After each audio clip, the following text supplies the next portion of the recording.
¿Qué tal amigos de Leyendas del Deporte? Nos encontramos una vez más en otra nueva edición de tu programa platicando con las leyendas y bueno, dejamos a un lado lo que fue la lucha libre, un ratito lo que es el boxeo.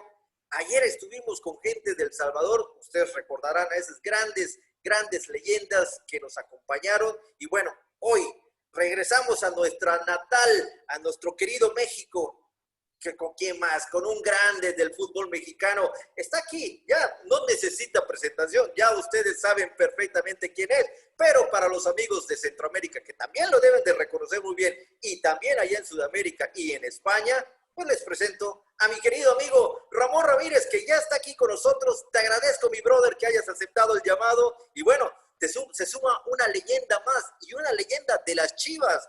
Qué amable, ¿eh? Al contrario, Hugo, qué placer poder platicar contigo, con todo tu auditorio. Un saludo, como bien lo dices, para toda la gente de Centroamérica, de Sudamérica, de Europa, de Estados Unidos, por supuesto, que ambos militamos en la MLS. Y es un placer volver a recordar algunos pasajes de la carrera de uno como futbolista y sobre todo compartirlo con las nuevas generaciones. Por supuesto, sobre todo esta nueva generación que la tienen ahora sí que muy sencillita, ¿eh? Porque en nuestras épocas, mi querido Ramón, no me vas a dejar mentir, era complicado mostrarse con el primer equipo, porque el primer equipo no quería de ninguna manera que subieran los jóvenes. Ahora los jóvenes como que llevan la batuta, están ahora sí que en una cúpula donde los protegen hasta los altos directivos. En nuestra época, ¿quién nos iba a proteger, mi querido Ramón? Nadie. Al contrario, nos querían romper las patas. Bueno, ciertamente sí era más complicado llegar a la primera división, tienes toda la razón, Hugo, pero también una vez que llegabas, era muy difícil que soltaras el puesto, ¿eh? Recordemos que también era muy complicado que un joven pudiera debutar en la primera división. Hoy, así como aparecen, también pueden desaparecer, son de las ventajas y de las desventajas. Hoy el futbolista sabe que está en ojos de todo el mundo, no solamente a través de la televisión, sino de redes sociales. Hoy el futbolista tiene que tener mucho cuidado dentro y fuera de la cancha con su comportamiento y bueno, te digo, puede haber jugadores con tremendo talento, con gran capacidad, pero que si no se sostienen con una disciplina férrea, con un fútbol constante, pues así como empezaron, también así se van, ¿eh? Entonces también es algo que el joven tiene que entender. Hoy pueden llegar muy pronto o más fácil a la primera división, que sigo creyendo que no es nada sencillo. Hay muchísimos millones de jóvenes mexicanos que quieren ser futbolistas profesionales y solamente tienen el privilegio algunos cuantos, ¿no? Pero que las oportunidades, así como aparecen hoy digamos que con mayor comodidad, también con esa misma comodidad las pueden perder. Sí, es correcto. Y vamos a hablar de ese proceso un poquito más adelante, mi querido Ramón, porque tienes mucha razón en muchas cosas realmente. Y no olvidemos a nuestros campeones sub-17, que muchos desaparecieron.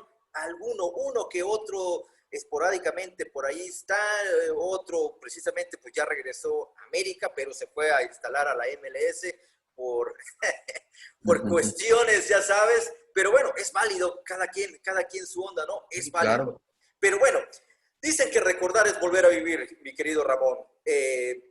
Digo, ¿por qué el fútbol? Eres de Tepic, un estado, Nayarit, de donde salen jugadores de gran nivel, de muchísimo nivel, pero realmente, ¿cómo que te vas involucrando en el mundo del fútbol? ¿Veías el fútbol en la televisión o seguías a alguien en particular, alguien que no sé, te emocionaba? Me imagino que pues somos contemporáneos, tenemos casi la misma edad, tú tienes más que yo, Nomás pero unos cuantos. bueno, yo tengo 47, tú debes de tener como No, 50 por allá. yo tengo 51 años. Ah, no, ya 50. pasaste el quinto piso, entonces ya, o sea, tengo que tener el respeto al mayor. Pero bueno, cuéntame, mi querido Ramón, en nuestras épocas, yo siempre lo he dicho, nosotros jugamos en el polvorín, jugamos con los cuates, jugamos en la calle, dejamos enterrada la uña en el pavimento y nuestra Copa del Mundo era la Coca-Cola de 2 litros y el gordito era el portero. Pues así mismo empecé, esa es la verdad. Yo no empecé, digamos que admirando a alguien en particular. Yo por seguir a mis amigos, a la Palomilla, a tratar de jugar en los diferentes campitos de fútbol que había, como tú bien dices, de tierra, porque de pasto muy poco, ¿no? Decíamos que era pasto, pero pasto árabe, porque era pura tierra, ¿no? Entonces, así es como me inicié a jugar y después, pues ya con la emoción y con el conocimiento un poquito más de este deporte, con la afición que tenían mis propios amigos, pues entré a una escuela de fútbol del estado y yo creo que esa fue la que me enseñó principalmente los fundamentos técnicos, tácticos, futbolísticos, la técnica individual, la disciplina sobre todo. Y creo que fue donde de poco a poco me fui enamorando de este deporte, ¿no? Siempre de la mano del estudio, ¿eh? Eso sí debo decirlo. Mis papás siempre se preocuparon porque fuera mejor estudiante y mejor deportista, ¿no? Que no solamente pensar en una de las dos cosas. Entonces siempre fue de la mano. Mientras yo sacara buenas calificaciones, pues tenía la puerta abierta para hacer deporte, ¿no? ¿Cómo poder llevar esas dos carreras al mismo tiempo? Porque tú lo sabes perfectamente bien. Ayer precisamente hablaba con la Chelona Rodríguez, que es todo un estandarte En en El El Salvador, Salvador. y también Uh Luis Fernando Saritama, que me imagino que lo debes de conocer. Jugó con Tigres También. y con América.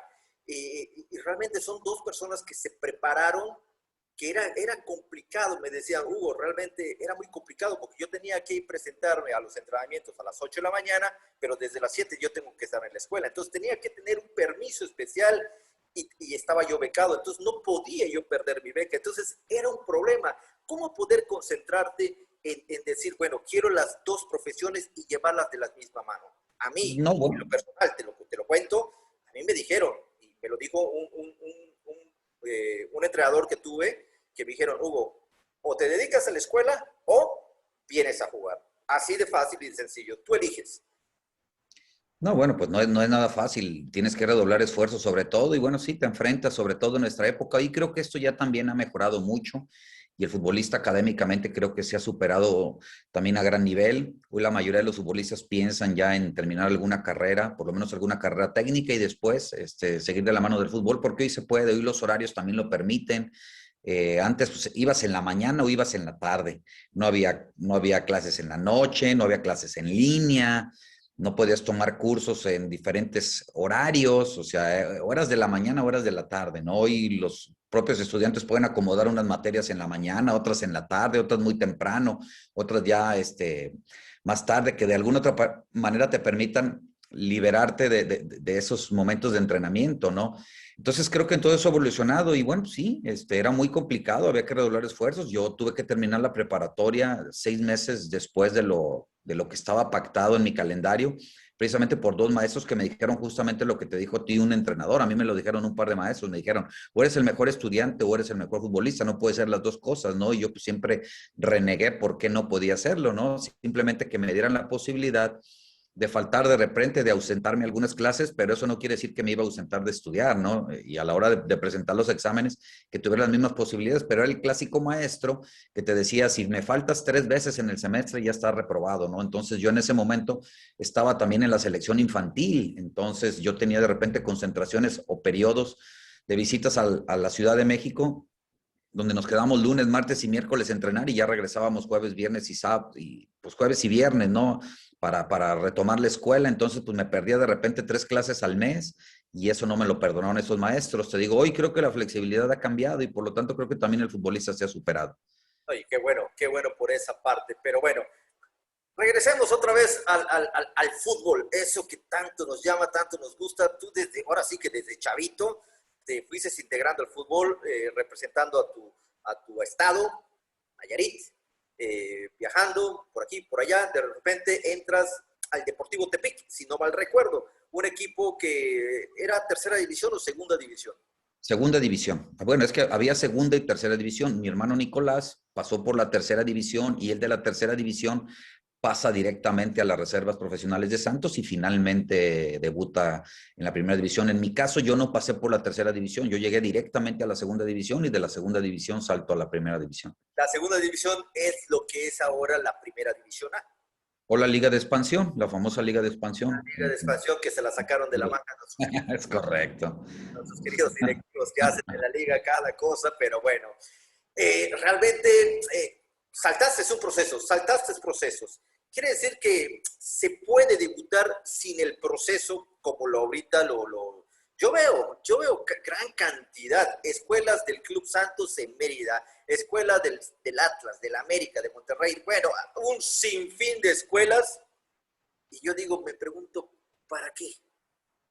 ¿Qué tienen esas escuelas que realmente, porque ninguno, y lo digo sinceramente, no creo que llegue alguien al primer equipo, tal vez, no sé, sea un Messi, porque cada vez vemos a más extranjeros de 20, 21 años que están llegando a equipos de primera división. El mexicano no se le toma en cuenta, entonces quiere decir que los procesos como que ya no son no lo sé, ¿qué te puedo decir? Pues yo quiero creer que todas esas escuelas de fútbol sirven para escautear jugadores y muchos equipos en su panorama tendrían que ver que en la República Mexicana hay talento por todos lados, en Definitivamente. cualquier lugar donde tú me digas. Entonces, pues muchos de estos, por supuesto que se ilusionan de entrar a la escuela de fútbol del Atlas, de Chivas, de América, de Santos, de todos los que en su momento llegan a diferentes ciudades y en diferentes partes de la República Mexicana, que esa debería de ser la tarea, tratar de encontrar ese talento, porque sí lo hay. Hay Pues muchos equipos. el talento sí lo hay, mi querido Ramón, pero el problema es que no hay la oportunidad, no les dan la oportunidad. Bueno, pues yo creo que muchos equipos, o algunos equipos, no digo muchos, algunos equipos, tienen precisamente torneos de filiales. ¿Sí? Y creo que eso es con esa intención. Si después no captan jugadores o no lo ven con esa seriedad o con esa responsabilidad, bueno, pues esa ya será una cuestión de actitud, será una cuestión de saber realmente qué es lo que quieren con esas escuelas de fútbol, pero en realidad yo pienso que en México hay talento, yo pienso que en cada rincón de nuestro país y que es muy grande, hay futbolistas con mucha capacidad. A veces se complica, es cierto, tratar de explorar todos los rincones de nuestro querido México, pero si a mí me preguntas, pues esa es la función de las escuelas de fútbol. O sea, yo no le veo otro camino, yo no creo que sea solamente cobrarles y ponerles una camiseta y decir, que forman parte de la filial de Atlas o de Chivas en Mérida, pero que en realidad pues nunca los vienen a ver, ¿no? Deberían de darles un seguimiento. No, claro, a lo que yo quise decir, a lo mejor no me expliqué bien, de que hay talento, lo hay, definitivamente, o sea, tenemos talento y de sobra, por supuesto, pero a lo que voy es, no se les da la proyección cuando llegan a primera división. Ah, tú ya te refieres a la primera división. Bueno, en la primera división, pues es que esos ya son proyectos deportivos y esos ya corresponden a cada club.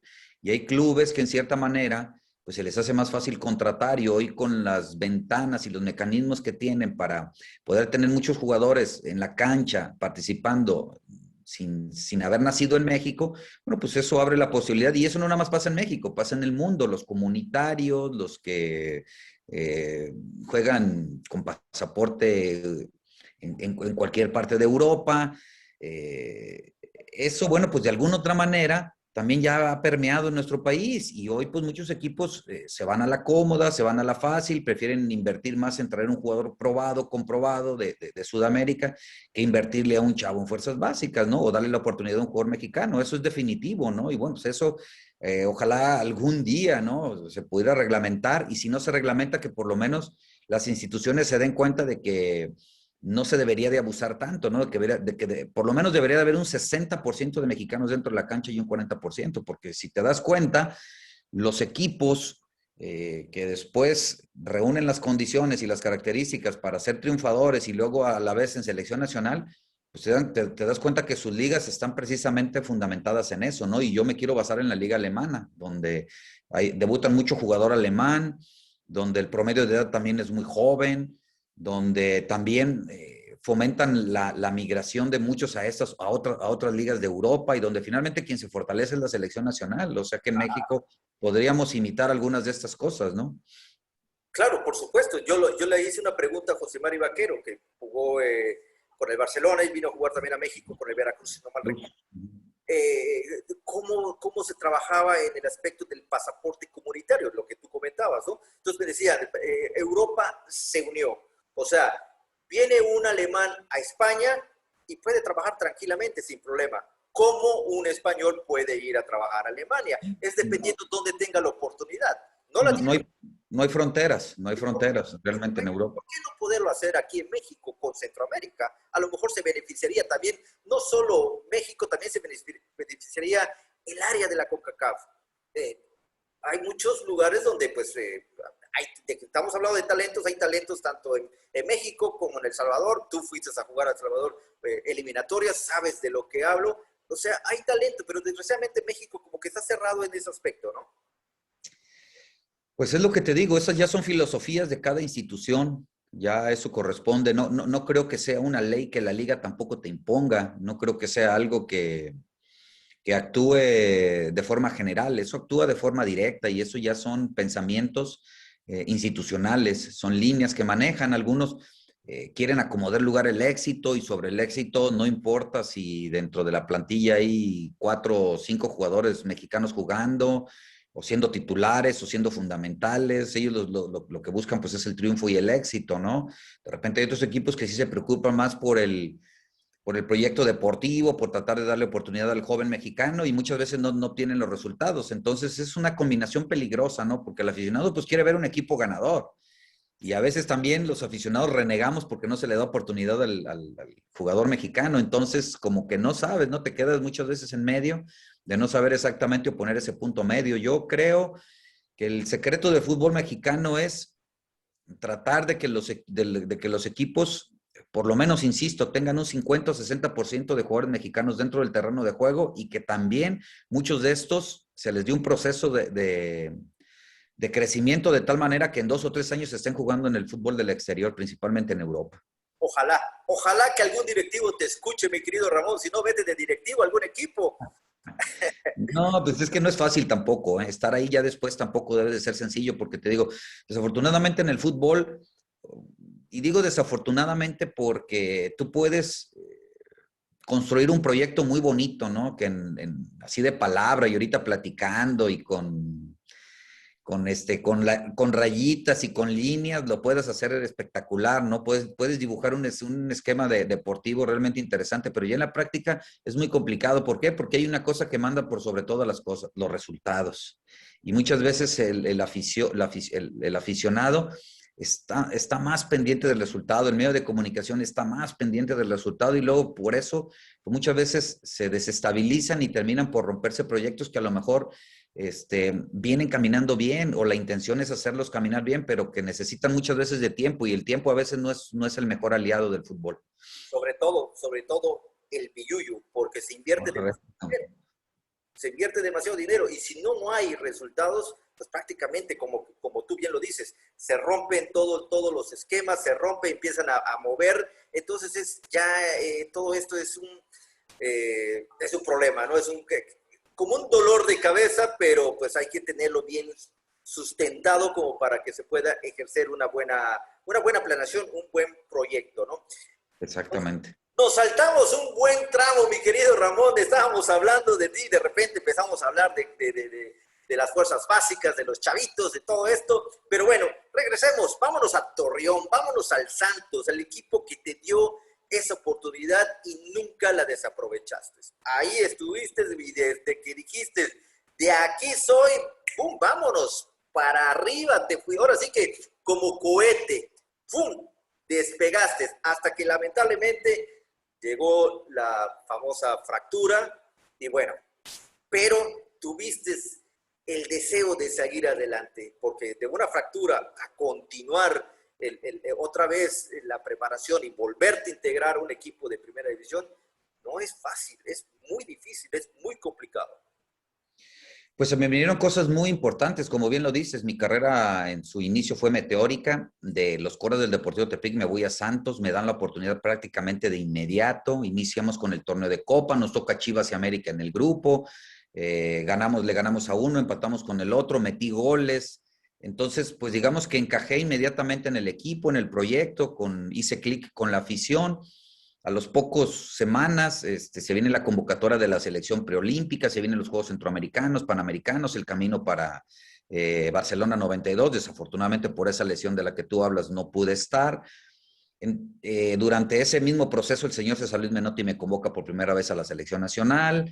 Entonces, sí se me vinieron cosas muy, muy bonitas, muy rápido, ¿no? Un debut, una aceptación, un cariño, pero pues inmediatamente con ese estate quieto, se puso en duda nuevamente la carrera de Ramón y pues mucha gente decía o especulaba si yo iba a tener la capacidad para superarlo, si tenía el carácter y la personalidad para regresar a las canchas, si iba a regresar con miedo, si me iba a poder levantar. Bueno, pues después de 9 meses y con un trabajo arduo y con la ayuda de mucha gente, los doctores, la institución, mi familia, la fe en Dios, en muchas gentes, porque difícilmente puedo cantar victoria y decir que ha sido solamente el mérito mío el haber regresado a las canchas después de esta durísima lesión, sino la ayuda de mucha gente quienes me tendieron la mano en el momento justo para no desanimarme y para creer nuevamente en ese sueño, ¿no? Entonces, pues después de 9 meses regreso a las canchas sin ningún problema y coincide justamente con la llegada también de Miguel Mejía Barón a la selección, quien me ofrece nuevamente y a través de una invitación la oportunidad de regresar al Tri, lo cual me llenó de mucha ilusión y bueno, pues ahí retomo nuevamente mi carrera que gracias a Dios me dio la oportunidad de jugar casi por 20 años, ¿no? O sea, que esa fractura soldó. Ahora sí que estuvo tan fuerte que esa recuperación, que pues ya nunca más volviste a tener ese tipo de problemas y tu carrera fue en ascenso completamente. Desde, pues ahora sí que después de esa fractura, todo fue en ascenso, en ascenso, en ascenso, en ascenso, en ascenso. Mucha gente dudó, sobre todo los medios de prensa, ya sabes cómo son los medios de prensa de México. Son terribles, terribles. Pero fue muy complicado. Cuéntame, ¿cómo fue esa rehabilitación, mi querido Ramón? Porque es tan fácil como decirlo, no, pues me recuperé rapidísimo. No, no, no, eso lleva un No, proceso. no, no, y como te digo, te mentiría si le contara a la gente que todos los días me levantaba 100% positivo y que voy a ir para adelante y no voy a tener ningún problema, ¿no? Había días en los que me sacudía el desánimo, en el que se me venía la incertidumbre, la ansiedad, la presión, porque no sabía si estaba haciendo las cosas bien, si me iba a recuperar al 100%. Me operaron en Houston, Texas, un 28 de diciembre de 1991. Eh, te debo como aclaración porque pues yo les digo, ojalá yo hubiese sido una fractura, ¿no? Porque la fractura tal vez habría sido hasta mucho más rápido superarla. Fue una lesión múltiple de rodilla, me lastimé los ligamentos, me rompí uno de los ligamentos, me troné el cartílago, me llevé el menisco también. Entonces me hicieron una cirugía múltiple para repararme todo el daño que traía en la rodilla. Después, para colmo, en uno de los artroscopías que me hicieron, se me infectó, me entró estafilococo dorado en la rodilla, es que me tuvieron que poner un catéter conectado a una de las arterias durante 40 días inyectándome antibiótico y bueno, pues ya el último proceso de la rehabilitación me lo tuve que ir a hacer a Houston. Precisamente estuve con un muy buen doctor, con muy buenos terapistas, con los rehabilitadores de los en aquel entonces de los Petroleros de Houston, hoy de los Tejanos de Houston de fútbol americano, de los Astros de Houston. Y bueno, pues con sesiones en la mañana, en la mediodía y en la tarde, es decir, trabajaba 3 veces al día. En la mañana era gimnasio, en la mediodía era la alberca y en la tarde era la pista de atletismo para tratar de ganar algunas cosas en coordinación, en movilidad. Y bueno, pues después de ese tiempo que te platico y con muchos altibajos y sobre todo con la ayuda de muchísima gente, pues tuve el privilegio de regresar nuevamente al terreno de juego. Y cuando regresas ahora sí que con fuerza, con más fuerza que como cuando debutaste. Tanto fue así que en el 93 México llega por primera vez como invitado a la Copa América y hacen tremendo papel. Gran papel y en gran parte por ti. Gran parte fue por ti. Obviamente también tus compañeros, pero fuiste la revelación. Fuiste la revelación del torneo y yo recuerdo, yo estaba en Los Ángeles en aquel entonces, gritaba de emoción ver cómo ponían el nombre de México en alto, sobre todo allá en Sudamérica, donde creo que junto a la Conmebol y la europea son de las áreas más difíciles de competir porque son torneos muy complicados y ustedes hacían lo que querían con Perú, me recuerdo Perú contra Ecuador.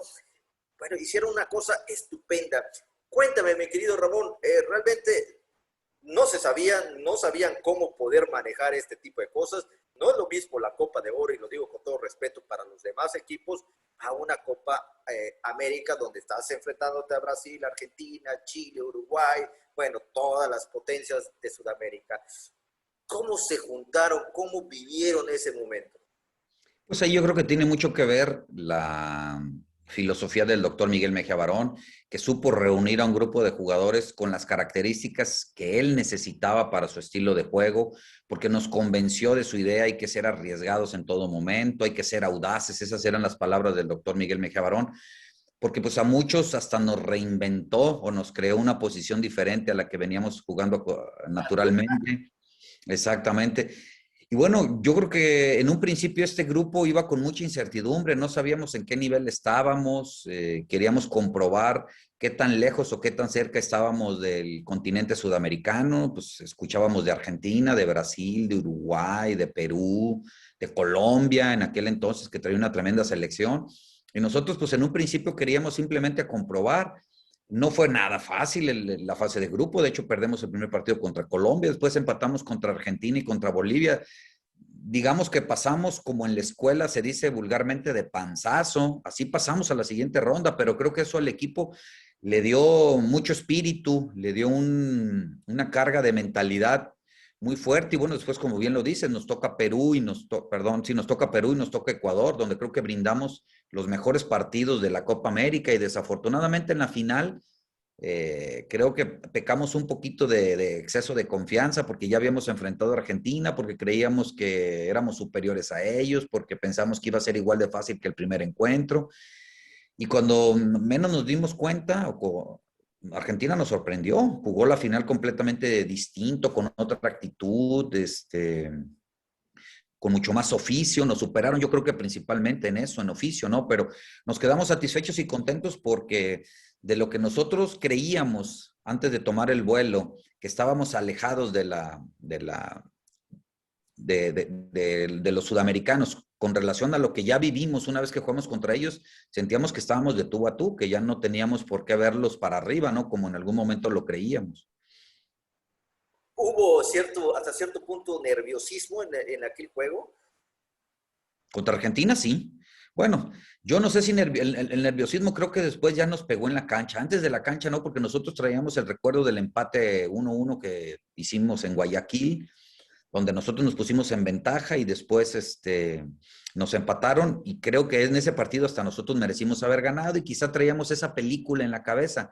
Pero luego ya después, cuando empieza el partido final, que vemos con qué actitud salen y con qué espíritu disputaban la pelota, cómo estaban acostumbrados ellos más a jugar ese tipo de partidos que nosotros, pues nos empezaron a superar. Y sí, sí nos empezó tal vez a comer ese nerviosismo de no conocer a esa Argentina que no habíamos enfrentado en la primera fase. Pusieron, ahora sí que estaban aceitadas ya las maquinarias en el caso de Argentina, y bueno, y ustedes con la confianza, ¿no? En algún momento, mi querido Ramón, ¿pensaste que ibas a representar a la selección de México en torneos oficiales? Tal vez, bueno, tal vez no fuiste a los Juegos Olímpicos de Barcelona 92, por lo que habíamos hablado, pero ¿alguna vez soñaste en vestir la camiseta de la selección? Digamos que cuando yo piso la primera división y cuando me convocan a la selección preolímpica, sí, sí empecé a soñar que algún día podía llegar a la selección nacional. Esa era parte de mi meta, esa era parte de mis sueños que yo tenía, que no estaba nada sencillo, pero que definitivamente quería vivir esa experiencia de estar con la selección nacional, de ponerme. ¿Por qué? Porque nos pusimos la camiseta verde de la selección preolímpica y decíamos: imagínate qué no se sentirá ponerse ya la de la selección mayor. Entonces, si en ese momento se te enchinaba la piel con ponerte una playera nacional de selecciones menores, decíamos: imagínate el sentimiento que voy a tener el día que me ponga la de la selección mayor. Entonces, sí, sí, sí se empieza a formar una ilusión a través de eso. Llega el Mundial, llega el Mundial de Estados Unidos 94. ¿Cómo viviste ese Mundial, mi querido Ramón? Y recuerda que en el 90 fuimos echados por los famosos cachirules. Quiere decir que México, perdón, regresaba después de 8 años a una justa mundialista, que fue precisamente allá en Estados Unidos. Si no me recuerdo, fue en el área de New Jersey o Nueva York, ya, algo así por allá, por el lado este de los Estados Unidos, donde hacen ustedes su presentación. Nuestra sede fue Washington y dos de los tres partidos los jugamos en Washington, que fue contra Noruega y el último contra Italia de la primera fase. En un intermedio fuimos a Florida a jugar contra Irlanda y definitivamente sí, en New Jersey fuimos eliminados por Bulgaria en penales. Yo iba a ese mundial con muchas ilusiones, pero debo de ser sincero y me quedé con un sabor agridulce, un poquito amargo de la Copa del Mundo. No era lo que yo esperaba de forma individual. Solamente jugué el primer partido y el último, ya en el segundo y en el tercero no fui titular. Fue un golpe duro para mí. Yo sentía que pues era una gran oportunidad para mostrarme. Yo sentía que era el mundial donde yo podía lucirme y no fueron las cosas. Sin embargo, creo que como selección y como conjunto estuvimos en un grupo muy complicado y se calificó en primer lugar. Creo que contra Bulgaria en la tanda de penales, creo que no era necesario llegar hasta esa instancia. Creo que siendo nosotros siendo sinceros y siendo un poquito más atrevidos, quizá nos faltó ambición para ir a buscar al rival y haberle ganado el partido en tiempo regular o en tiempo extra sin necesidad de llegar a las tandas de penales. Entonces, pues fue un trago muy amargo para el grupo, debo decirlo, el fracasar de alguna manera en ese partido contra Bulgaria. Fue algo que ahora sí que lo vimos y fue difícil porque pensábamos que, bueno, yo decía que México era superior a Bulgaria, de hecho.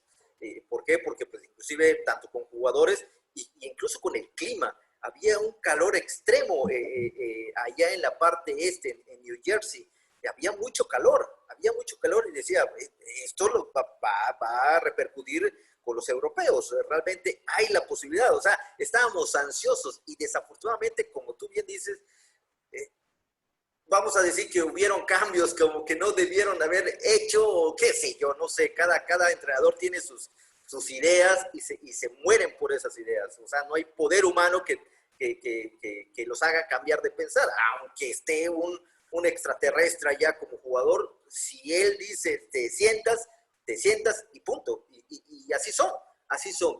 Pero bueno, siempre los aficionados preguntarán qué hacen, qué harán, quién es el compañero de cuarto, cómo se llevarán en una concentración, porque las concentraciones, no me vas a dejar mentir, son odiosas, son aburridas, son de lo peor y no quiero suponer en una Copa del Mundo donde primero, antes de llegar a la justa mundialista, ya estás encerrado con tu equipo y después llegas y solo es desayunos, almuerzos, cenas, fútbol, medios tiempos son fútbol, todo es fútbol, llega hasta fastidiar, pero bueno, cuéntame mi querido Ramón, ¿a quién te tocó de compañero y cómo era tu compañero? Porque ahí lo tenías todos los días.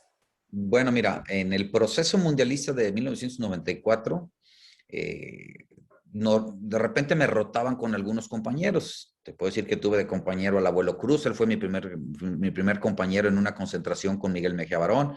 Yo creo que el jugador que más tiempo tuve de compañero en la selección nacional fue Benjamín Galindo. Fuimos compañeros la gran mayoría de las concentraciones.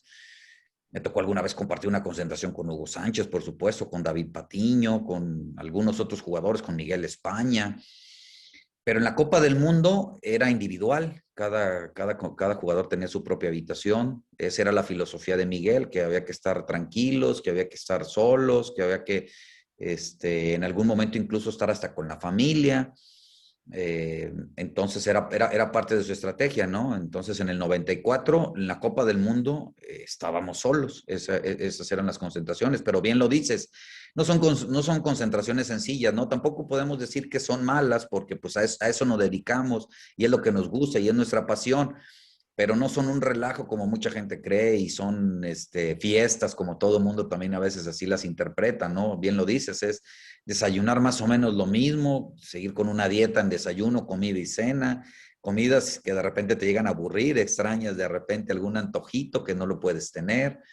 En los intermedios, bien lo dices, pues son los entrenamientos y si no videos para estar viendo a los rivales, estar viendo tus propios juegos, para estar viendo por líneas, de manera individual, cosas a mejorar, detalles que estás haciendo bien, no sé, miles de cosas que pues es como si estuvieras yendo a la escuela, ¿no? Finalmente, estás estudiando en una Copa del Mundo, pues estudias lo mejor posible para llegar lo mejor preparado a cada uno de los partidos. Claro, y la mayoría de todos, de todo el equipo, pues eran novatos en mundiales. Tal vez el caso de Hugo Sánchez, que venía del 78, venía del 86, y obviamente pues 90 pues no se pudo ir, que ya sabía de qué se trataba un mundial, pero los demás están prácticamente en su primer mundial. Incluso el propio director técnico era su primer mundial.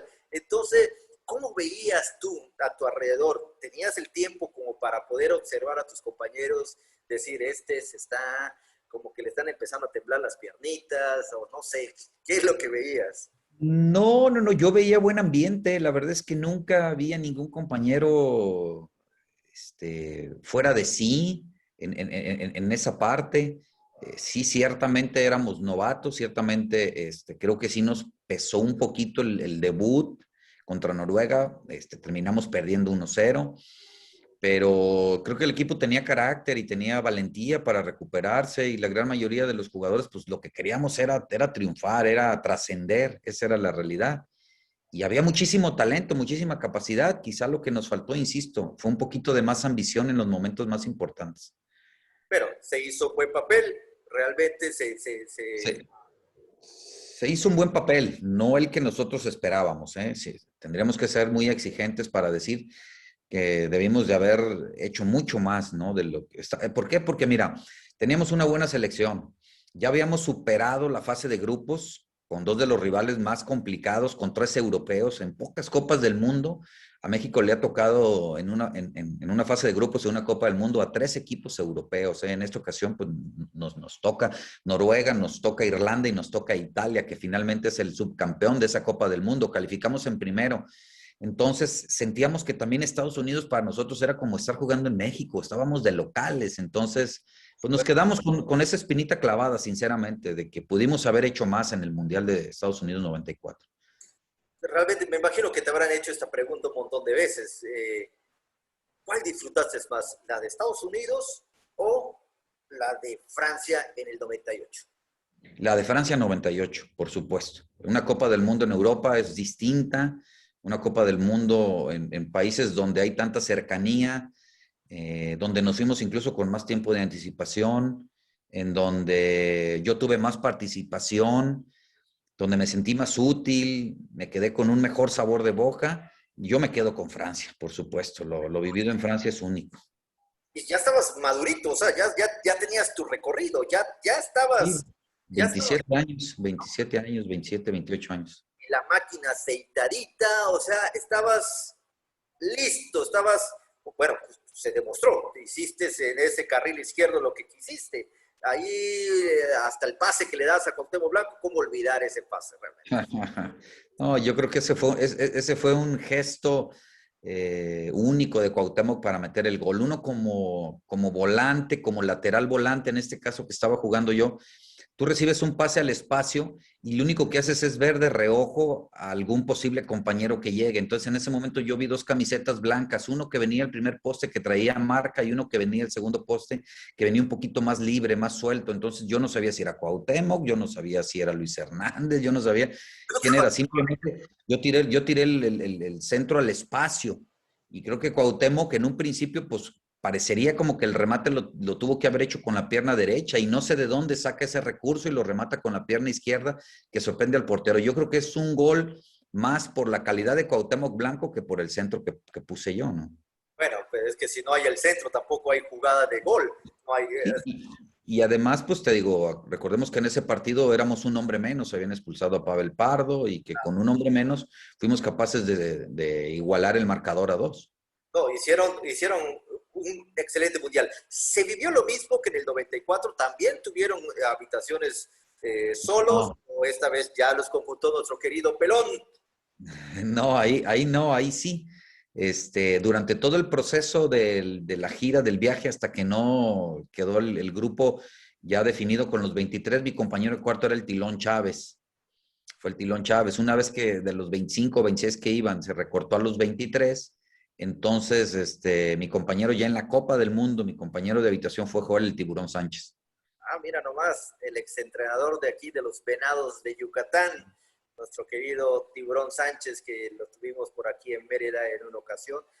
Pero bueno, realmente fue espectacular. Fueron dos mundiales, tanto 94 como 98, que fueron muy especiales. Te marcaron de por vida prácticamente. Disfrutaste obviamente más lo que era Francia, por lo que bien dices, ¿no? El entorno, el europeo tiene otro tipo de ver el fútbol a comparación allá en Estados Unidos, donde pues venía gente de fuera, pero pues habían gringos también. Entonces, como que a veces no se contagiaba mucho como se contagiaba allá Totalmente. en Europa y obviamente pues la vista de los clubes estaban para todos. Y en eso, pues tú rompiste también otra vez los esquemas, rompiste otra vez paradigmas, llegaste en buen nivel. ¿Hubo alguna oferta, alguien, no sé, algún equipo de Europa que digo, a ver, yo quiero este zurdo, vamos a preguntar por él o a ver qué onda? Sí, en toda mi carrera como futbolista tuve 3 oportunidades de ir a Europa. La primera fue en el 91 en una gira por Italia, donde el Udinese y el Cremonese de Italia habían preguntado por mí. Después, antes del Mundial de Francia 98, yo tuve la oportunidad también de platicar con Rudi Feller, con una posibilidad de irme al Bayer Leverkusen. Y finalmente, después de la Copa del Mundo, se pudo haber presentado también la posibilidad de haber ido al Español de Barcelona, donde finalmente fue Germán Villa, ese equipo donde Germán Villa fue. También hubo una posibilidad de ir a ese equipo. Entonces, esas 3 oportunidades fueron las que tuve en algún momento en mi carrera, ¿no? ¿Y qué Eh, pasó? ¿Por qué no fuiste? ¿Por qué no te aventuraste? La primera, porque no me la creí. La primera, yo estaba chavo, estaba joven, no tenía ni 30 partidos en la primera división y sentía que, pues, que no era cierto lo que estaba pasando. Entonces yo fui el que me escondí, por decirlo de alguna manera, debajo de la alfombra y le pedí al presidente de Santos que me aguantara en lo que yo me consolidaba más en México como futbolista. Y pues digamos que en esa posibilidad yo pude, pero no quise. Las otras dos creo que ya me vendían muy caro, ya estaba tasado muy caro y los equipos europeos no estaban dispuestos a pagar ese dinero por un futbolista mexicano. Entonces ahora cuando yo quería, pues ya no se podía. Entonces, ese es mi consejo que yo les doy a los jóvenes, ¿no? Que tan pronto se les presente una oportunidad, pues que se la crean, porque yo no me la creí, en la primera oportunidad no me la creí, pensando que de esos trenes podían pasar muchos y ya cuando pasaron los otros, en los otros ya no me pude subir cuando yo sí quería. Entonces, pues los jóvenes que realmente están en ese sueño, con esa posibilidad, cuando se les presente una oportunidad, sea el equipo que sea, pero que les vaya a dar eh, la garantía de que puedan mostrarse, pues hay que aprovecharlo. ¿Te arrepientes? Sí, de alguna manera sí. Pues me quedo con esa espinita clavada. Yo me quedé con 2 espinitas muy clavadas, que fue el no haber jugado unos Juegos Olímpicos y el haber jugado en Europa. Esas son 2 cositas que tal vez me faltaron en mi carrera o que hubiese querido lograr en mi carrera. Pero tuviste dos equipos que son de los más importantes en México. Y en uno de ellos eres ahora sí que el ídolo, la leyenda. Ahora sí que está tu nombre, está escrito con letras de oro en esa institución. Bueno, ahí vemos la foto, ahí donde vemos al buen Luis García que te quiere acomodar un buen llegue y tú no te dejas. Pero realmente lo que hiciste con Chivas, ahí está. O sea, Ah, toda, sí. toda leyenda, así que no hay mucho de qué decir me arrepiento no haber ido cuando estuviste en el mejor equipo, como son las Chivas de Rayadas de Guadalajara. Ah, no, sí, sí, sí, digo, no es arrepentimiento, más bien era un deseo, ¿no? De haber querido jugar en Europa y de haber estado en los Juegos Olímpicos, pero para nada, digo, haber vestido la playera de Chivas principalmente. Bueno, hoy puedo presumir que porté las playeras de los 2 equipos más populares de México, ¿no? Uno con mucha mayor identidad que el otro y con mucho más cariño, por supuesto, que también. Y bueno, pues formar parte de la historia de Guadalajara, entrar en el cariño de la gente, con el paso de los años seguir siendo recordado, pues para mí es realmente un verdadero logro, ¿eh? Porque no cualquiera se puede poner la camiseta de Chivas o de América e identificarse plenamente con el club y con la afición. Y es algo que, gracias a Dios, yo tuve la fortuna de hacerlo. ¿Cómo se vive dentro del Club Chivas? cómo es ese entorno a comparación a lo que es, por así que el de enfrente. Pues mira, son dos cosas muy parecidas en ambas instituciones, la exigencia al título, el vestidor de Chivas, por supuesto que se vive una experiencia distinta porque son puros jugadores mexicanos, donde creemos que tenemos una responsabilidad de mostrar al resto de los equipos y al resto del fútbol mexicano que con puros mexicanos se puede, que el mexicano tiene talento, que tiene capacidad, que no se necesita de jugadores extranjeros. Entonces, como que se convierte en una familia, ¿no? Buscando precisamente esos logros y cuando los llegas a dar, pues es cuando incluso la selección nacional se puede, o sea, o Chivas se puede convertir en la base de la selección nacional. Del otro vestidor, pues, ganadores auténticos, nada que no sea el triunfo es fracaso, tener jugadores de renombre en todas las líneas, de contratar a los mejores jugadores, obviamente, de siempre estar de líderes. Ese es más o menos el vestidor de América y el vestidor de Chivas. Dos cosas parecidas, pero diferentes. Sí, sí, sí, de alguna manera sí. Sí, te digo, unos que se preocupan más por decirle al fútbol y al futbolista mexicano si se puede, y otro por decir es que yo tengo el poder para ser campeón a como del lugar, ¿no? Te voy a hacer una pregunta, yo no sé si la has respondido anteriormente, desconozco. ¿Tú llegaste a la institución Chiva siendo Chiva? ¿Era tu equipo que traías en el corazón?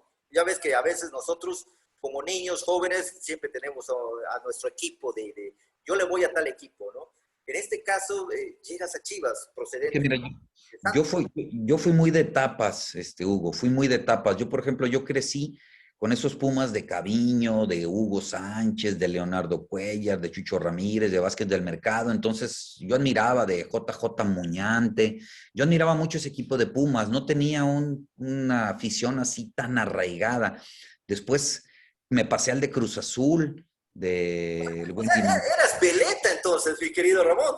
Es que me gustaba el fútbol y era de una ciudad donde no teníamos arraigo por algún equipo en particular. O sea, en Tepic no había un equipo de la primera división. Por lo tanto, después me gustó mucho el Cruz Azul de Don Nacho Treyes, de Miguel Marín, de Nacho Flores, de Miguel Ángel Cornero, del Wendy Mendizábal, de Jara Aguirre, del Chapín Ceballos, del Huesos Montoya. De todos esos, pues me gustaba ese Cruz Azul también y yo pues quería salir a la cancha a jugar como muchos de esos jugadores lo hacían. Claro. Y luego veo el título de Chivas del 86 con el Zuli Ledesma, con el Yayo de la Torre, con Fernando Quirarte, con Demetrio Madero, con Benjamín Galindo. Entonces yo dije, wow, ¿no? Pues y ahí fue donde yo dije, yo algún día quiero vestir la camiseta de Chivas porque tengo mucha familia en Guadalajara y porque no creía lo que era capaz de hacer Chivas o de lo que representaba en la ciudad cuando Chivas era campeón. Era una locura en toda la ciudad. Entonces yo no sabía que Chivas provocaba tal efecto. Entonces yo dije, algún día yo tengo que lograr ese mismo sueño. Y 10 años después de eso, pues a mí me toca ser campeón con Chivas, ¿no? Entonces, pues ahí Oye, es donde realmente me enamoro de Guadalajara. oye, Ramón, pero también del América de los 80 era un equipazo, ¿eh? Pero de ese no me enamoré, fíjate. Es curioso, de ese no me enamoré. Y lo reconozco, de ese no me gustó, No, el sinceramente.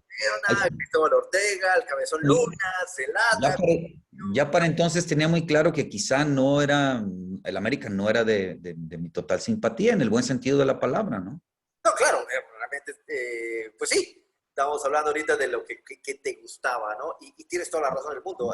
Habían jugadores, yo no soy sincero, nunca he tenido una empatía con el Chivas, pero me agradaba ver jugar a Fernando Quirarte, al Estupi Pérez, al Zuli Ledesma, a Demetrio No, no. Madero, a Yayo de la Torre, no, en fin, pero, o sea, si yo veía un Chivas contra Monterrey, le iba a Chivas. Que Ah, si no. Pumas Chivas, le voy a Pumas. Cruz Ah, Azul no. Chivas, no, le voy a Cruz Azul.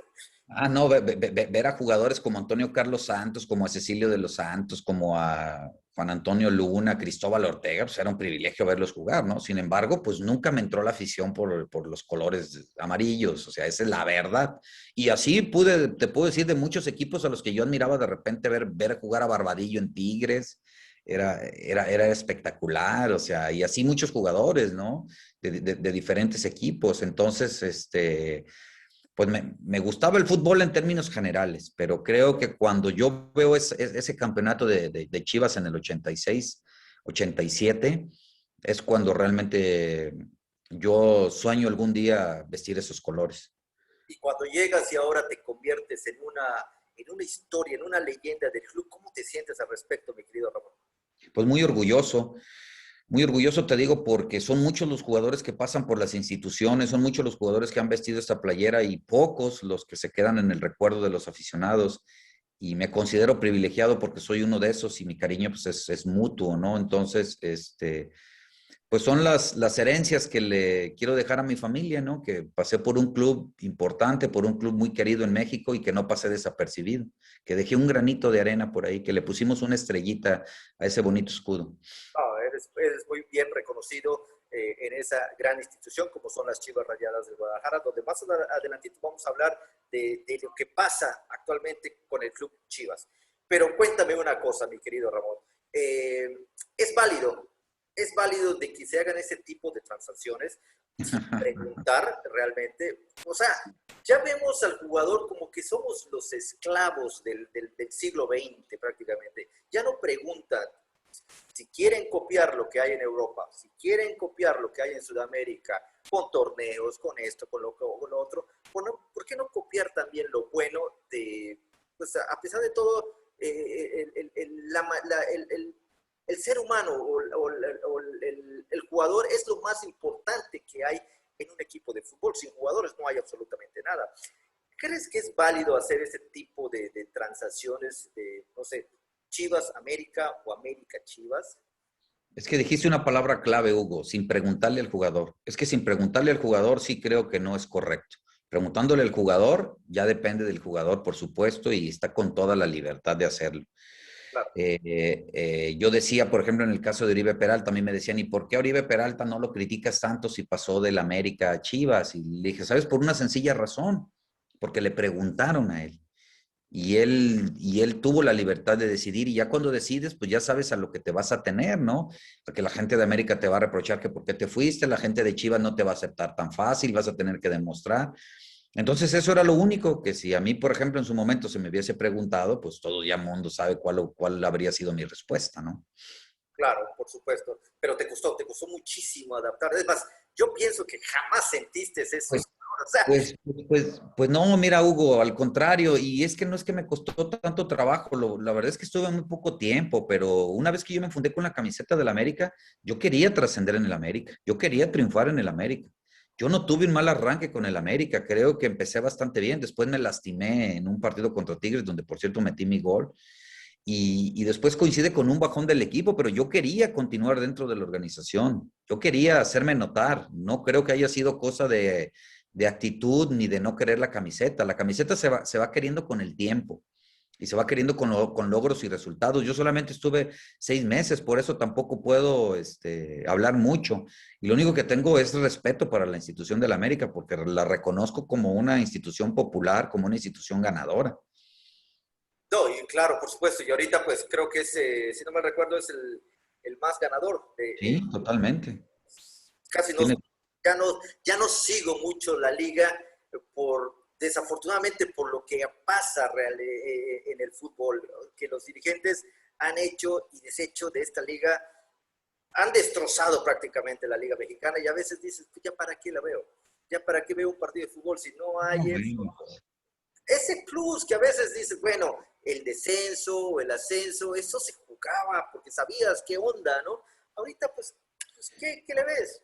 Pues Ya, mira, yo creo que hay muchas cosas por mejorar, Hugo, en cualquier fútbol, en cualquier liga, definitivamente, ¿no? Pero, pues, a mí me gusta mucho el fútbol y yo voy a defender mucho siempre mi liga mexicana, porque yo creo que también hoy los niños crecen viendo más al Barcelona y al Real Madrid que a los propios equipos de México, y es algo que a mí me gustaría que tuvieran identidad, que el niño no le podemos quitar la libertad de que vea los mejores fútboles del mundo y que vea los mejores jugadores y los mejores equipos, pero qué padre que también se identifiquen con algún equipo mexicano. Yo antes de irle al Bayern Múnich, que es mi equipo favorito del extranjero, siempre me gustó por encima el fútbol mexicano y yo sigo admirando el fútbol mexicano y sigo viendo las nuevas generaciones y yo quiero ver generaciones despiertas, generaciones ambiciosas, generaciones sin complejos que el día de mañana puedan formar una selección nacional que rompa ya con todos los paradigmas que hay de ese famoso quinto partido. Pero bueno, pues te digo, hay libertad, yo sigo queriendo mucho mi fútbol mexicano. Acabas de mencionar algo muy importante. La juventud y que se identifiquen con el equipo, que se identifiquen con la liga. Si hace unos momentos hablamos del equipo de Leonardo Cuellar, de Mousinho, del propio Bora Milutinovic, de Hugo Sánchez, o sea, conoces perfectamente bien quiénes estaban en ese equipo. Totalmente. Me mencionaste también del Cruz Azul, me mencionaste de Chivas, son equipos que tienen mucho arraigo en el fútbol mexicano, pero ahora, desafortunadamente, mi querido Ramón, ya no sabemos quiénes juegan en tal equipo o en el otro. Tal vez Chivas, pues Chivas tiene ese problema que les venden jugadores muy caros realmente, por ser mexicanos. En los otros ya no hay ese ídolo, ya no hay esa figura que antiguamente pues existía. En el caso de América pues estaba Cuauhtémoc Blanco, Villa, por allá llegó Pavel Parra. Lara, Terrazas. Correcto. En Chivas estabas tú, estaba Osvaldo Sánchez, estaba el Tilón, Claudio Suárez. Claudio Suárez, estaba Totti. Bravo. O sea, sabíamos de antemano quiénes estaban. Ahora ya se está perdiendo todo esto, mi querido Ramón. Mira, eso se está perdiendo también por una cuestión de falta de acercamiento del jugador con el medio de comunicación. Yo creo que hoy el futbolista se expone menos, se le cuestiona menos, se le exhibe menos.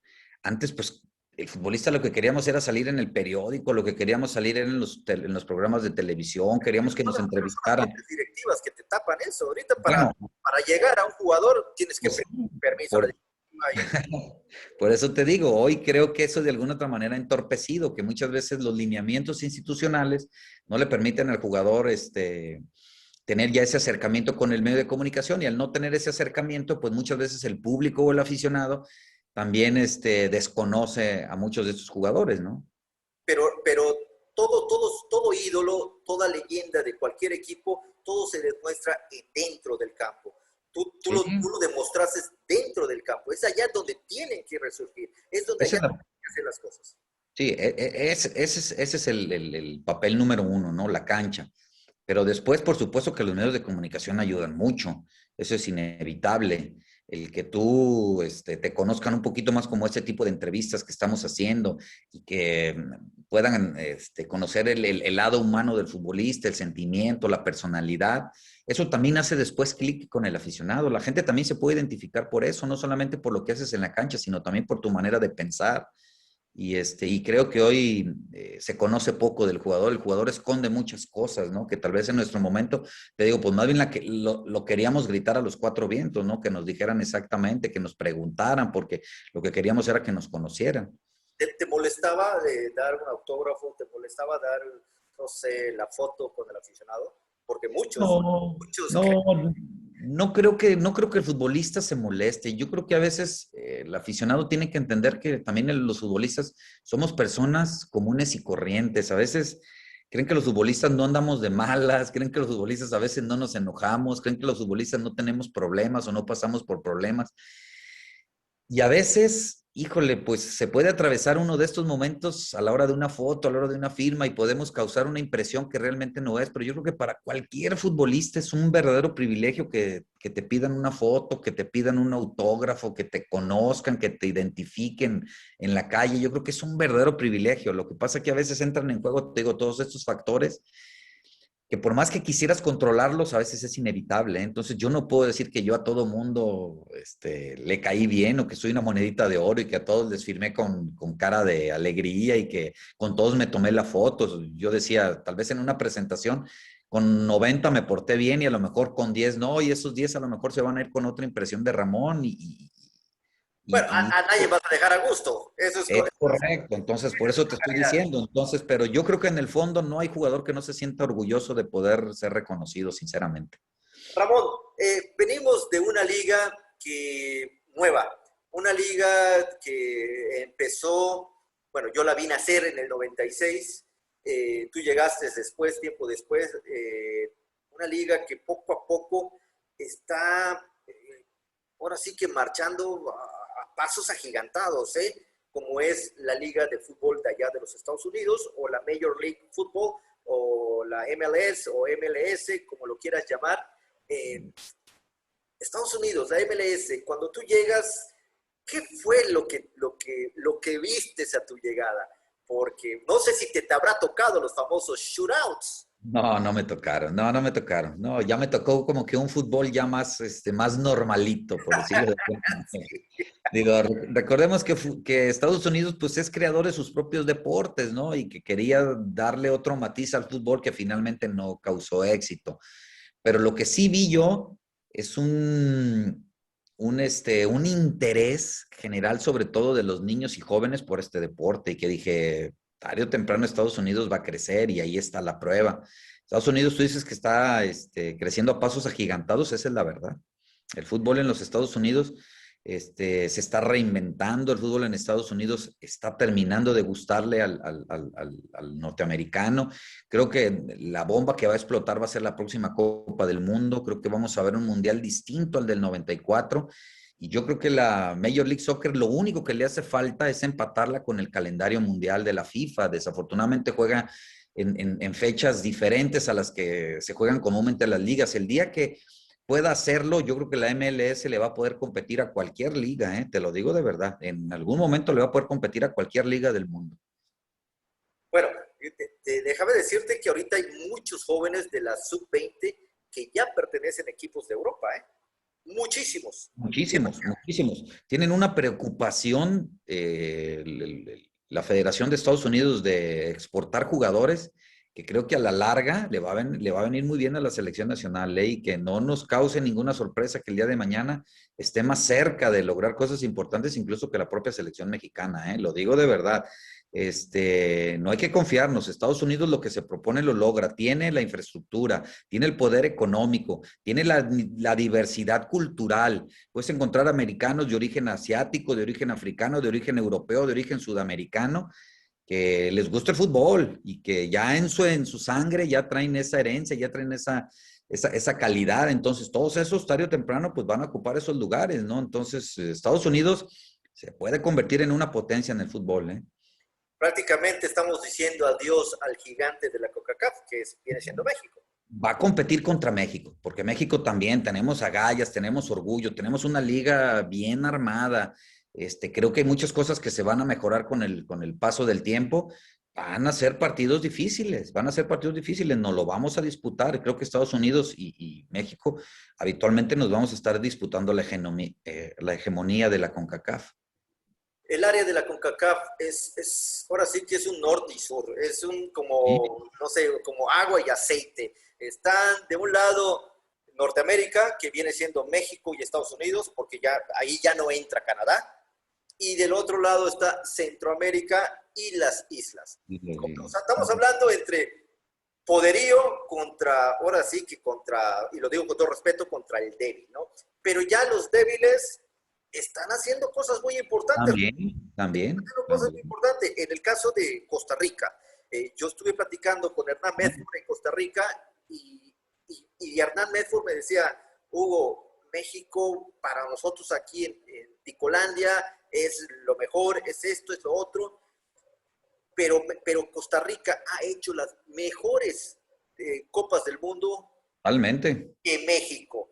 Entonces no estamos tan mal, pero en cuestión de infraestructura, México nos rebasa por muchísimo, por muchísimo. Entonces, hay que tener mucho cuidado también con esos países. En cualquier momento nos pueden dar una sorpresa, ya pasó. ¿Recuerdas que casi quedábamos fuera? No recuerdo si fue para Rusia o fue para Brasil, no recuerdo. Pero... Sí, pues precisamente un gol de Estados Unidos contra Panamá nos termina salvando y nos termina mandando el repechaje ese contra un equipo de Oceanía. que era, creo que Islandia, ¿no? No, de Oceanía, que está pegado a Australia por aquellos, Sí. aquellos rumbos. Entonces, No, no podemos confiarnos, porque bien lo dices, surgen camadas de jugadores centroamericanos que se van a Europa y también con un grandísimo nivel, y esos después representan a su selección nacional y lo hacen bastante, pero bastante aceptable. Entonces, mira, a mí nada me daría más gusto que Honduras, El Salvador, Costa Rica, Panamá y las islas del Caribe tuvieran un gran nivel y que le pusieran una tremenda competencia a México, a Estados Unidos y a Canadá, Sería lo mejor. que se convirtiera realmente en una eliminatoria sufrida para cualquier equipo y que realmente costara lágrimas de sangre el boleto para ir a una Copa del Mundo. Eso nada más me gustaría que eso, sinceramente. Entonces, pues ojalá, yo tengo mucho cariño por Centroamérica. A mí me debuta en la primera división un entrenador hondureño, José de la Paz Herrera. Mis primeros compañeros en Santos fueron hondureños, fueron Dolmo, Juan Flores, Tomás Rochés, Cálix, y les guardo mucho cariño. Tengo muy buenos amigos salvadoreños, tengo muy buenos amigos costarricenses, eh, tengo muy buenos amigos guatemaltecos, gente conocida en Panamá. Entonces, yo les guardo mucho cariño y ojalá el día de mañana, insisto, mientras más se cierre la zona, mientras más competitiva se vuelva, mejor será el nivel de nuestras elecciones. Ojalá que así sea porque sube el nivel para todos y sería ya unas competencias muy atractivas como pasa en la Copa Libertadores o en la Copa América, donde pues entran, hablando de la Copa de Oro y hablando de la Conca Champions, entrarían con gran nivel todos los equipos participantes. Entonces, habría otro tipo ya de aficionados, ya más comprometidos, que llenen, y sobre todo la mercadotecnia, que nos ayude la mercadotecnia a mejorar todo esto, porque hay talento, realmente hay talento, mi querido Ramón. Así es. Vamos a hablar un poquito sobre Ramón Ramírez. Ya hablamos, ya sabemos que Ramón Ramírez, todo un crack, un profesional, pero ¿quién es Ramón Ramírez fuera del fútbol? ¿Cómo eres? Pues yo siempre digo que soy como una persona que tiene como 10,000 defectos y solamente unas cuantas virtudes. Soy una Como todo persona ser humano. como cualquier ser humano, exactamente. Soy una persona con defectos y virtudes. Soy una persona que ha cometido errores, que trato de levantarme, que todos los días busco ser un poquito mejor, eh, que me interesa mucho mi familia, que soy una persona a la que sinceramente le gusta el bienestar en general de la sociedad, del mundo, pues que busco colaborar en lo más que puedo y que vengo a este mundo a aprender. Entonces nunca me canso de aprender, todos los días se aprende algo nuevo, todos los días intento, insisto, ser un poquito mejor que ayer. Ramón, la vida del futbolista, lo sabes, es muy corta. De repente, como bien lo decía Luis Fernando Saritama ayer, empiezas como cuando terminas. Poco a poco Exactamente. te vas yendo, te vas yendo, te vas yendo. Muchos de nuestros amigos sacaron su licencia para dirigir, otros se fueron como director técnicos, o sea, siguen unidos en el mundo del fútbol. Para Ramón Ramírez, ¿cómo te ves? Bueno, ya en estos años, en este año, en estos meses, el próximo año, ¿te gustaría dirigir algún equipo o ser parte de alguna directiva como director deportivo? O simple y sencillamente quieres hacer una, no sé, una empresa para promover jugadores, llevártelos a Europa, llevártelos a Sudamérica, no lo sé. ¿Cómo te ves tú, mi querido No, bueno, mundo del fútbol? tengo algunos proyectos personales, obviamente en los proyectos deportivos. Estuve trabajando en los medios de comunicación, a mí me seduce mucho seguirlo haciendo, ojalá que algún día se vuelva a presentar una nueva oportunidad. En la parte ya institucional, yo no me veo como director técnico, no siento que sea mi vocación, que sea mi pasión. Solamente con un jugador o con algún par de jugadores podría sentarme en la banca, se los he dicho yo personalmente. Me gusta más la dirección deportiva, me gusta más ser como ese vínculo, ese puente entre las nuevas generaciones y el primer equipo. También entender un poquito cómo piensan las directivas, tratar de crear un proyecto que permita la solidez deportiva y al mismo tiempo el éxito, que podamos ayudar a encaminar a muchos jóvenes a que puedan lograr su sueño de jugar fútbol profesional.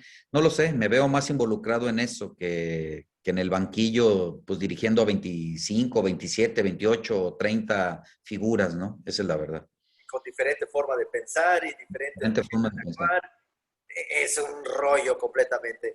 Mencionaste algo, un puente entre directiva, jugadores, estar allá como, no sé, como director deportivo. Hablando del equipo de tus amores, que son las Chivas. Ya hace unos torneos atrás, y no es mala leche ni mala onda, pero queremos que nuestras Chivas, porque a pesar de que yo no soy Chiva, pero necesitamos que el equipo de Chivas vuelva otra vez a subir. Sí. Necesitamos a ese equipo para que haya, ahora sí, lo que estamos hablando precisamente de Centroamérica. Bueno, lo mismo, pero en nuestras Chivas. Queremos otra vez. ¿No crees que es el momento de que las figuras, las leyendas del Club Chivas entren al quite y poder llevar a buen puerto a esta gran institución? Es que te digo, no es una ofensa, es una realidad lo que está pasando con Guadalajara en los últimos torneos. Se ha quedado corto de las expectativas. La misma afición así lo hace sentir. Creo que ha habido una inestabilidad en los proyectos, creo que ha habido muchos cambios de directores técnicos, creo que ha habido algunas contrataciones que no han terminado de cuajar, algunos jugadores que son canteranos y que sin duda no han dado el estirón. Hay muchos jugadores que desafortunadamente los han aventado al ruedo, como se dice vulgarmente, todavía muy jóvenes y les ha pesado un poquito. Es el momento, por supuesto. Guadalajara no se puede dar el lujo de pensar solamente en ser un animador, tiene que ser un protagonista. A Chivas, lo que menos se le puede pedir es estar en las finales y después aspirar al título. Todo lo que no sea eso sabe a fracaso, esa es la verdad. Y Guadalajara en los últimos años no ha podido. Y yo como un aficionado más de Chivas, como alguien al que le tiene mucho cariño estos colores, por supuesto que quiero ver a Guadalajara siempre en los primeros lugares. No me gusta verlo con esas dudas, con esa incertidumbre, a otros equipos tan triunfadores y ver a Chivas que de repente le cuesta trabajo levantarse entre una temporada y otra.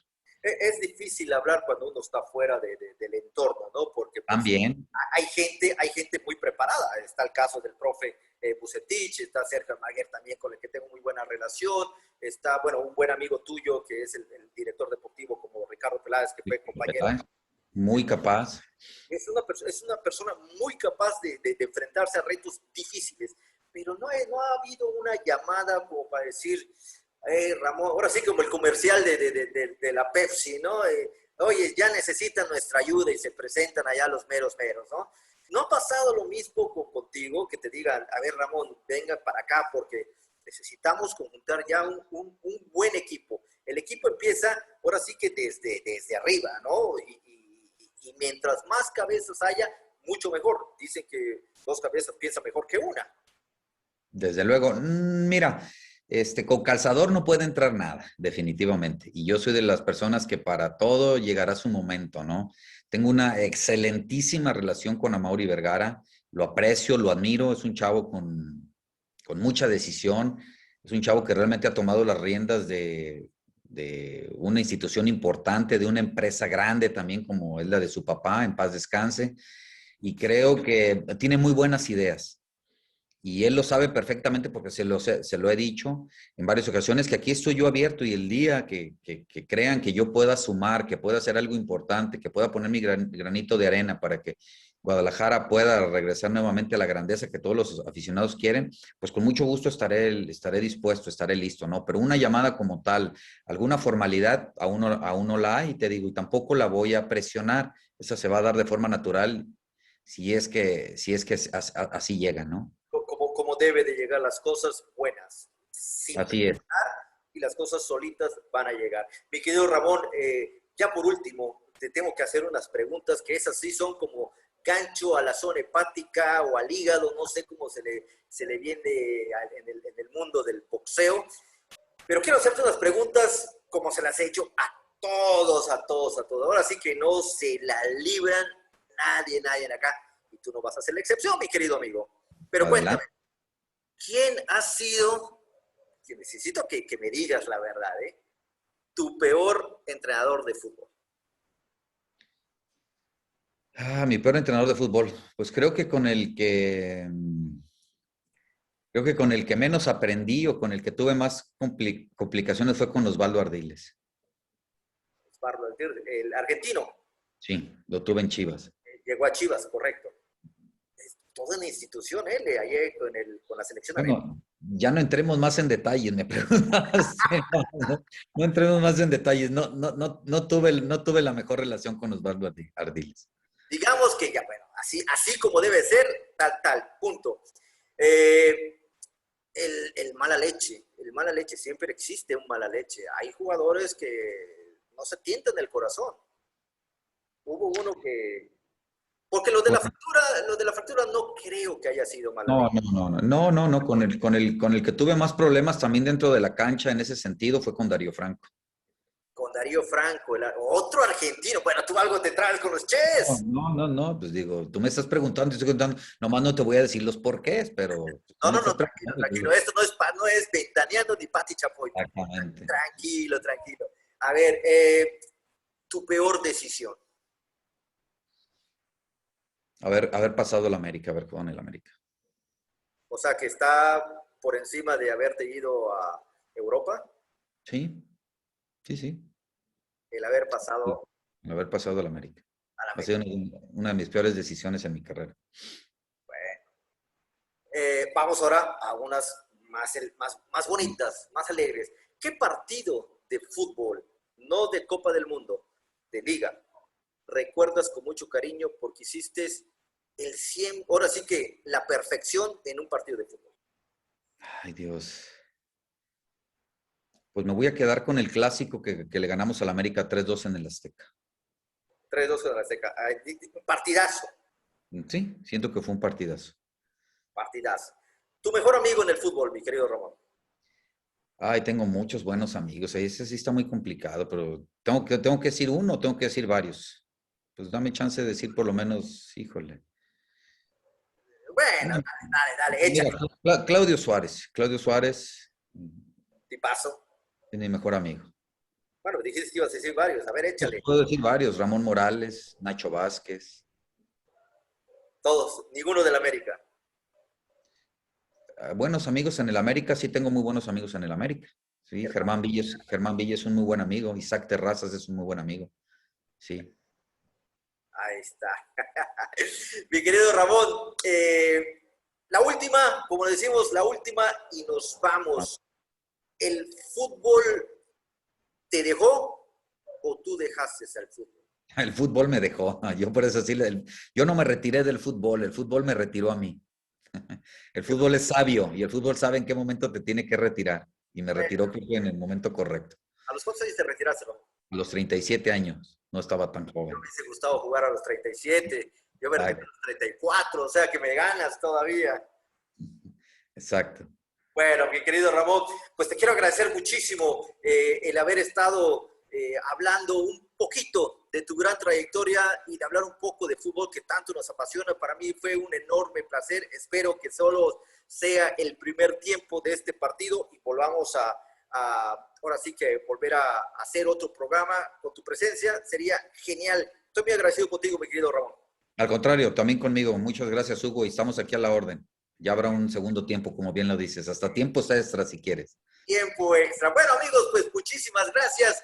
Aquí estuvo con nosotros Ramón Ramírez, leyenda y figura del fútbol mexicano y de las Chivas Rayadas del Guadalajara. Mi nombre es Hugo Rosas y esto fue Leyendas del Deporte, haciendo historia con la historia. Muchísimas gracias y que pasen muy buenas tardes.